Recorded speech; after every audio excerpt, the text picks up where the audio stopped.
Saya menghormati setiap orang Kristen yang mau menyembah Yesus, monggo. Silakan. Ya, itu dijamin haknya. Dijamin haknya secara penuh oleh Undang-Undang Dasar 1945 pasal 29 ayat 2. Nah, dijamin loh.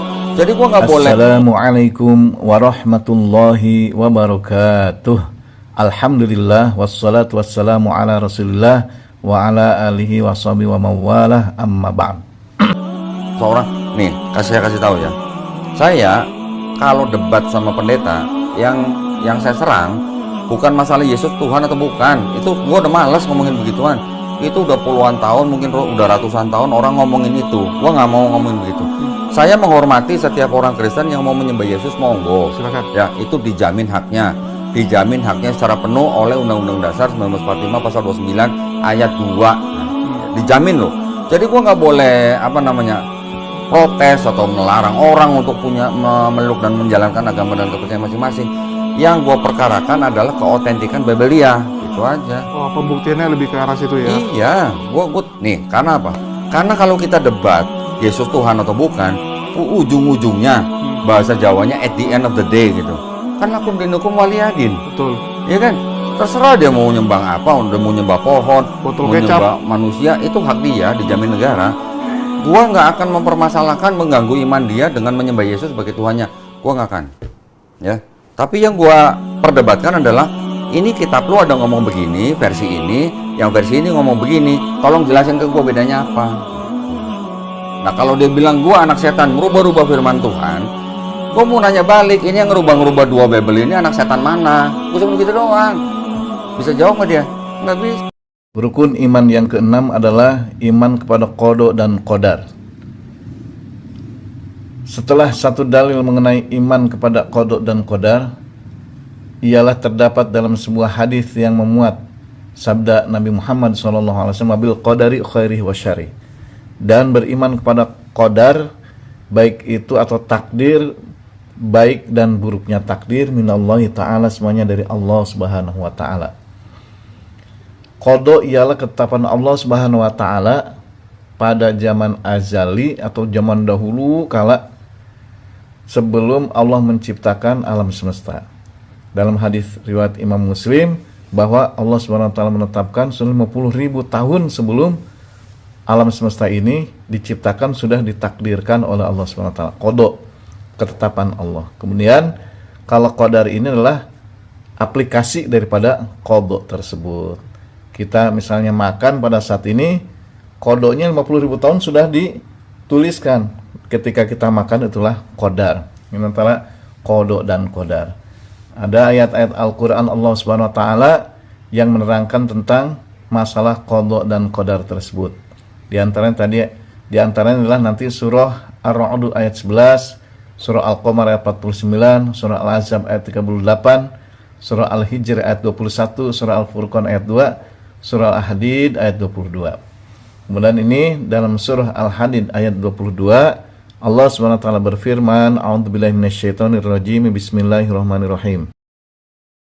A'udzubillahi minasyaitonirrajim, ma asaba min musibatin fil ardi wala fi anfusikum illa fi kitabim min qabli an nabraha inna dzalika 'alallahi yasir. Tidak ada bencana apapun yang menimpa di bumi dan tidak juga yang menimpa dirimu kecuali telah tertulis dalam kitab atau Lauhul Mahfuz sebelum kami mewujudkannya. Sesungguhnya hal itu mudah bagi Allah Subhanahu wa ta'ala. Hadid ayat 22. Jadi qada ini memang sudah ditetapkan oleh Allah Subhanahu wa ta'ala sebelum kita diciptakan 50.000, bahkan dalam hadis itu 50.000 tahun sebelum manusia diciptakan, qada itu telah ditetapkan oleh Allah Subhanahu wa ta'ala. Kemudian qadar atau takdirnya ini adalah, atau qadar ini ketetapan yang telah oleh Allah SWT aplikasi daripada qada. Ya, kita melaksanakan sesuatu itu sudah takdir Allah Subhanahu wa taala. Nah, qada dan qadar ini wajib bagi umat Islam untuk mengimaninya. Kemudian ada surah Ar-Ra'd ayat 11 ya. Di antaranya innallaha la yughayyiru ma biqaumin hatta yughayyiru ma bi anfusihim. Sesungguhnya Allah tidak merubah keadaan suatu kaum sehingga mereka merubah keadaan yang ada pada diri mereka. Walaupun kita ini semuanya telah ditetapkan oleh Allah SWT. Bahkan ketika di dalam ruh oleh Allah SWT ditetapkan rizkinya, kemudian ajalnya, baik dan buruknya. Ketika ditiupkan ruh itu sudah ditetapkan oleh Allah Subhanahu wa taala. Dalil ayat Al-Qur'annya saya bacakan, artinya sesungguhnya akan menciptakan segala sesuatu sesuai dengan ukurannya. Kemudian tidak ada keberatan apapun pada Nabi tentang apa yang telah ditetapkan Allah baginya. Allah telah menetapkan yang demikian sebagai sunnah Allah pada nabi-nabi yang telah terdahulu. Ketetapan Allah itu merupakan ketetapan yang pasti berlaku. Kemudian tidak ada sesuatu pun melainkan di sisi kamilah perbendaharaannya, dan kami tidak menurunkan yang melainkan dengan ketetapan ya, yang telah diketahui. Kemudian yaitu zat yang miliknya lah kerajaan langit dan bumi. Dia tidak mempunyai anak dan tidak ada satu sekutu pun atau yang menyerpainya dalam kekuasaannya. Dia telah menciptakan segala sesuatu lalu menetapkan ukuran-ukurannya dengan tepat. Inilah qada dan qadar yang telah ditetapkan oleh Allah Subhanahu wa taala. Artinya qada merupakan ketetapan Allah Subhanahu wa taala terhadap segala sesuatu sebelum segala hal itu terjadi. Semua hal yang telah maupun akan terjadi telah tertulis ketetapannya di Lauhil Mahfuz qada. Allah SWT sudah menetapkan seorang bayi yang baru lahir akan menjadi siapa, entah menjadi orang alim, penjahat, dan lain sebagainya. Allah SWT juga telah ditetapkan juga telah menetapkan profesinya, entah menjadi seniman, guru, wirausahawan, dan lain sebagainya. Mengenai contoh di atas, salah satu dalil yang menjadi rujukan adalah sabda Nabi Muhammad SAW. Hadis berikutnya, Allah SWT telah menetapkan takdir untuk setiap makhluk sejak 50.000 tahun sebelum penciptaan langit dan bumi. Hadis riwayat Imam Muslim. Jadi semuanya sudah ditakdirkan, ditetapkan oleh Allah Subhanahu wa taala. Lalu bagaimana kita menyikapinya tentang beriman kepada qada dan qadar tersebut? Sementara itu qadar adalah realisasi dari qada sehingga identik dengan takdir. Arti qadar secara bahasa adalah ketetapan yang telah terjadi atau keputusan sudah yang diwujudkan. Secara istilah arti qadar adalah ketetapan atau keputusan Allah SWT yang memiliki sifat maha kuasa, qudrah dan qadirun atas segala ciptaannya, baik berupa takdir yang baik maupun takdir yang buruk. Qadar terbagi dua jenis, yaitu atau takdir terbagi takdir mubrom dan takdir mu'allaq. Pertama adalah takdir mubrom, adalah takdir mutlak yang tidak mungkin berubah. Misalnya kematian, masa tua, dilahirkan di mana, jadi orang Arab kah, orang Cina kah, orang Indonesia kah, orang Afrika. Itu takdir yang namanya takdir mubrom, takdir yang sudah tidak bisa lagi dirubah-rubah. Kemudian yang kedua ada takdir mu'allaq, yang berarti takdir yang dapat berubah lantaran doa atau sebab doa, sebab usaha, ikhtiar yang diupayakan seorang hamba. Dalil mengenai qadar atau takdir mu'allaq termuat dalam firman Allah Subhanahu wa taala surah Ar-Ra'd ayat 11. Innallaha la yughayyiru ma biqaumin hatta yughayyiru ma bi anfusihim. Sungguhnya Allah tidak akan merubah keadaan suatu kaum sehingga mereka mau mengubah keadaan yang ada pada diri mereka sendiri. Kendati perkara qada dan qadar sudah diatur oleh Allah SWT, bahkan qada telah ditetapkan sejak zaman azali, keduanya merupakan perkara gaib, artinya hanya Allah SWT yang mengetahui segenap perkara terkait dengan qada dan qadar tersebut. Maka kita sebagai umat Islam harus meyakini betul hal tersebut. Allah yang menciptakan qada dan qadar, kebaikan, keburukan semua dari Allah Subhanahu wa taala. Dengan usaha atau ikhtiar, seorang muslim dapat mengaktualisasikan potensinya dan bekerja secara produktif. Berusaha atau berikhtiar juga bisa mencerminkan sikap syukur atas segala anugerah dari Allah Subhanahu wa taala. Makna ikhtiar adalah berusaha mencapai sesuatu yang dikehendakinya dengan melakukan segala daya dan upaya. Adapun tawakal artinya ialah bersikap pasrah, pasrah untuk menyerahkan segala urusan kepada Allah Subhanahu wa taala. Dua hal ini harus saling bersanding sehingga ikhtiar mesti diiringi dengan doa dan tawakal.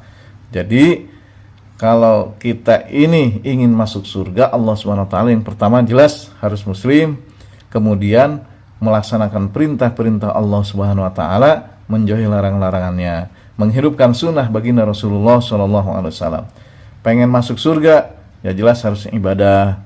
Contohnya sholat berjamaah di masjid dengan di mana azan kumandangkan, kemudian melaksanakan zakat bila mampu, berpuasa, kemudian melaksanakan ibadah haji, umroh bila mampu, kemudian berbuat kebaikan, muamalah yang betul, muasyarah yang betul, akhlak dijaga supaya apa?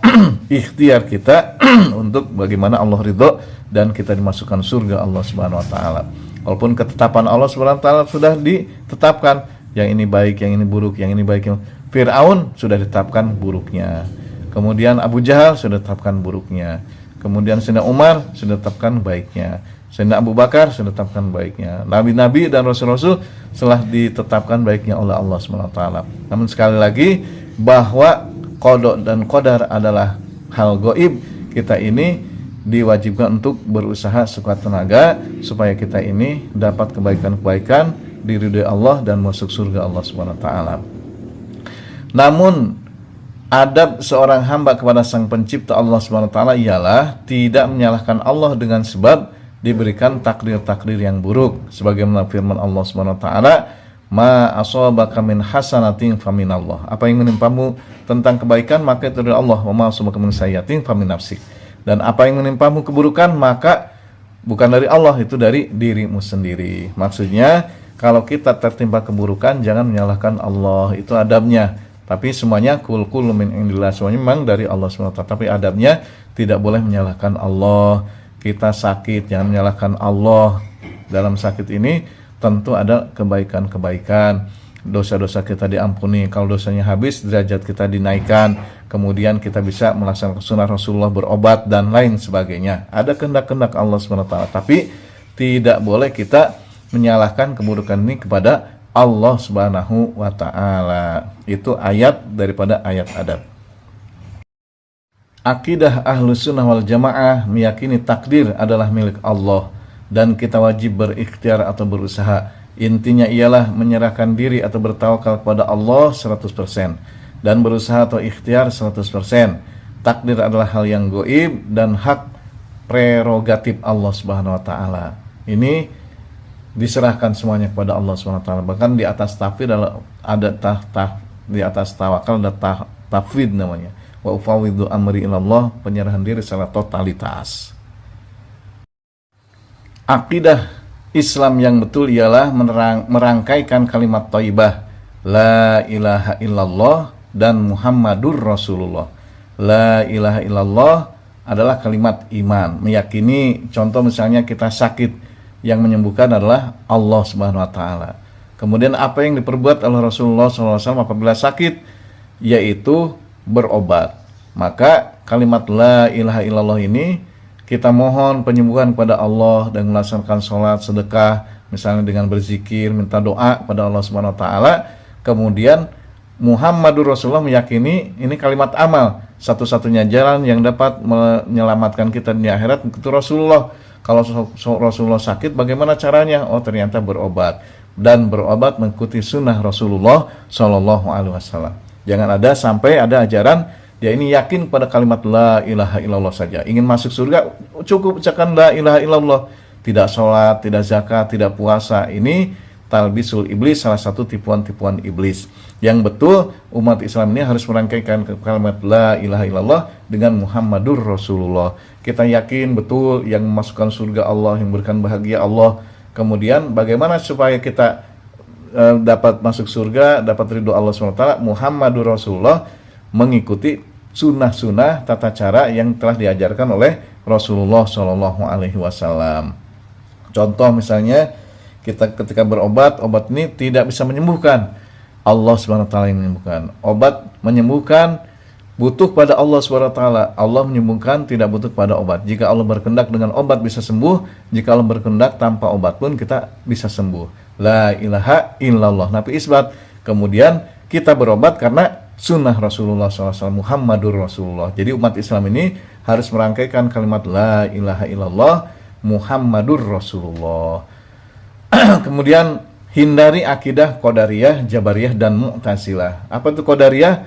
Manusia bisa bebas memilih sekehendaknya. Allah mengikuti kehendak manusia. Ini akidah Qadariyah ini menyesatkan. Walaupun diambil daripada ayat innallaha la yughayyiru ma biqaumin hatta yughayyiru ma bi anfusihim. Jadi kita bebas mau apa saja terserah, tidak tanpa di monitor oleh Allah, tanpa digerakkan oleh Allah, tanpa diizinkan oleh Allah, atau tanpa diberikan kehendak oleh Allah SWT. Jadi kita bebas. Ini salah juga, karena akidah Qadariyah ini mengedepankan ikhtiar saja, tapi tawakalnya sedikit. Jadi dia ini ikhtiar 100%, tawakalnya 50%. Kalau Jabariyah terbalik. Jadi manusia ini tidak ada daya upaya, semuanya terserah Allah. Seperti wayang dengan dalang. Jadi manusia seperti wayangnya, Allah seperti dalangnya. Jadi kita ini bagaimana Allah saja, terserah Allah SWT. Mau masuk surga, mau masuk neraka, tidak ada ikhtiarnya. Maka ini akidah yang tersesat juga. Jadi dia ini tawakal 100%, tapi usahanya 50%, atau ikhtiarnya 50%. Yang betul Ahlus Sunnah wal Jamaah tawakal 100%, tawakal itu menyerahkan diri 100%, kemudian ikhtiar pun berusaha 100%. Jadi semuanya sungguh-sungguh. Kalau Mu'tazilah mengedepankan akal, menolak sifat-sifat Allah Subhanahu wa taala. Ya, kata mereka itu Al-Sami, Allah Subhanahu wa taala mendengar, menolak sifat-sifat itu karena sifat itu hanya sifatnya makhluk. Dia ini, kalau ini tidak ada sifat seperti sifat makhluk. Padahal Allah Subhanahu wa taala telah banyak mengungkapkan bagaimana dalam Al-Quran sifat-sifat Allah Subhanahu wa taala. Inilah akidah-akidah yang sesat ini, jangan diikuti. Akidah kita adalah Ahlus Sunnah wal Jamaah, merangkaikan kalimat la ilaha illallah dengan Muhammadur Rasulullah. Kemudian takdir ini menyikapi qada atau takdir ini, yaitu kita bertawakal 100%, menyerahkan diri 100%, doa 100%, kemudian berusaha dengan sungguh-sungguh 100%. Sholat yang betul, zakat yang betul, puasa yang betul, menolong orang yang betul, muamalah, menjauhi riba, penipuan, bohong dijauhi.